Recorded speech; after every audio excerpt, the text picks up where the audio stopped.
రైతు బంధు రుణమాఫీపై మంత్రి పొన్నం ప్రభాకర్ కీలక వ్యాఖ్యలు చేశారు. సీఎం రేవంత్ రెడ్డి అధ్యక్షతన నిర్వహించిన కేబినెట్ భేటీలో చారిత్రాత్మక నిర్ణయం తీసుకుందని తెలిపారు. అందులో తాను భాగస్వామిగా కావడం రైతు బిడ్డగా సంతోషపడుతున్నానని చెప్పారు. ఏఐసీసీ అగ్రనేత రాహుల్ గాంధీ వరంగల్ డిక్లరేషన్లో భాగంగా 2 లక్షల రుణమాఫీ అమలు చేస్తామని హామీ ఇచ్చారని గుర్తు చేశారు. రాహుల్ గాంధీ మేరకు కేబినెట్ తీర్మానం చేసిందని స్పష్టం చేశారు. విధి విధానాలు త్వరలోనే ప్రకటిస్తామన్నారు. విడతల వారీగా కాకుండా ఒకేసారి రుణమాఫీ పూర్తవుతుందని మాటిచ్చారు.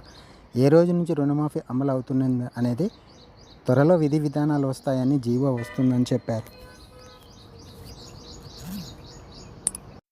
గతంలో లాగా విడతల వారీగా రుణమాఫీ కాకుండా ఒకేసారి అవుతుందని చెప్పుకొచ్చారు. రైతు బిడ్డగా సహచార మంత్రులకు, ముఖ్యమంత్రి, ఉప ముఖ్యమంత్రికి, పార్టీ నాయకులకు ధన్యవాదాలు తెలిపారు. కేబినెట్ మంత్రిగా అందులో భాగస్వామ్యం అయినందుకు సంతోషాన్ని ఇస్తుందని మంత్రి పొన్నం ప్రభాకర్ పేర్కొన్నారు.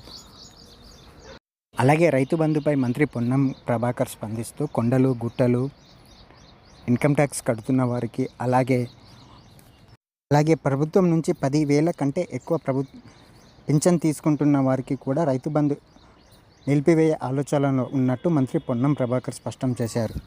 అలాగే 5 ఎకరాల కంటే పైన ఉన్నటువంటి రైతులకు కూడా రైతు బంధు నిలిపివేసే అవకాశం ఉందని మంత్రి పొన్నం ప్రభాకర్ ఈ సందర్భంగా స్పష్టం చేశారు. అసలైన అర్హులకి మాత్రమే రైతు బంధు రైతుల ఖాతాలో జమ చేసేందుకు ప్రభుత్వం ఏర్పాట్లు చేస్తుందని మంత్రి ఈ సందర్భంగా చెప్పారు.